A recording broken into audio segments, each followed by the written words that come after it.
Hello সুপ্রিয় দর্শক, আজকে আমি রান্না করব পাস্তা। এর জন্য প্রথমে পানি গরম দিয়ে দিয়েছি, তারপরে পরিমাণ মতো দিয়ে দিব লবণ, তারপরে সামান্য একটু দিয়ে দিব তেল,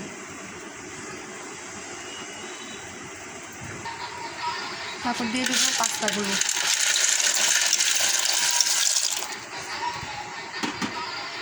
হালকা নেড়ে দেবো।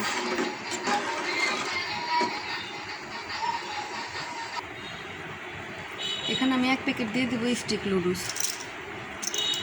পাস্তাটা কিছুক্ষণ বয়ম হওয়ার পর তারপর আমি এটা দিয়ে দিব। নুডলসটা এখন আমার সিদ্ধ হয়ে গেছে, এখন আমি নামিয়ে নেব। এখন আমি চুলায় একটা প্যান বসিয়ে নিয়েছি, এখন কিছু দিয়ে দিব তেল, পরিমাণ মতো তেল দিয়ে দিব। তেলটা গরম হয়ে গেলে এখানে আমি আলু কুচি করে রেখেছি, আলু, কাঁচামরিচ, পেঁয়াজ, রসুন, টমেটো, ধনেপাতা এখন আমি এক এক করে দিয়ে দিব। প্রথমে দিয়ে দিব আলু।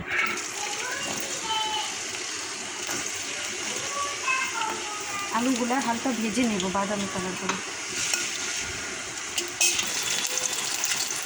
স্বাদ মতো একটু লবণ দিয়ে দেবো, দিয়ে হালকা ভেজে নেব। তারপরে দিয়ে দিব রসুন কুচি,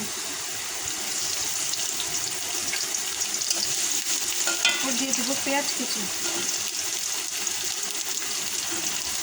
হালকা ভেজে নেব বাদামি কালার করে।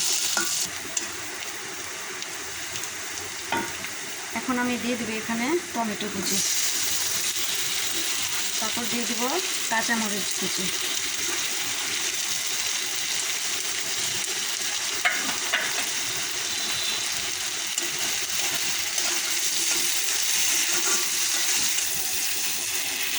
এখন আমি দিয়ে দেবো 2টা ডিম।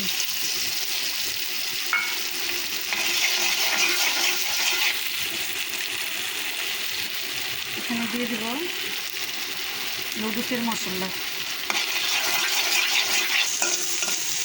এখন এটা আমার ভাজা হয়ে গেছে, এখন আমি দিয়ে দেব নুডলসগুলা।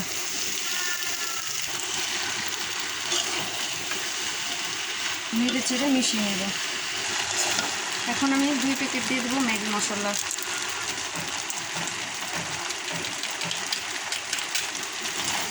এখন নেড়ে চেড়ে মিশিয়ে নেব।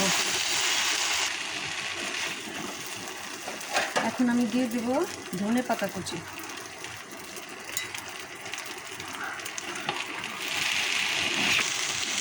এখন আমি দিয়ে দেব টমেটো সস,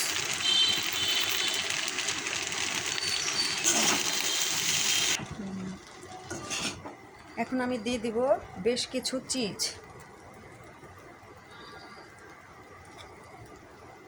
দিয়ে হালকা নেড়ে নেব। নুডলসটা আমার এখন কমপ্লিট, এখন আমি সার্ভ করব।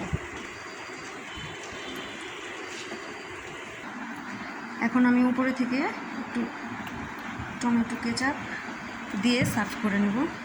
দেখতেই পাচ্ছেন কত সুন্দর হয়েছে, কত লোভনীয় হয়েছে চিজ পাস্তাটা। যদি আপনাদের ভালো লাগে আমার চ্যানেলটাকে সাবস্ক্রাইব করবেন, কমেন্ট করবেন, শেয়ার করবেন। সবাই ভালো থাকবেন, সুস্থ থাকবেন। আল্লাহ হাফেজ।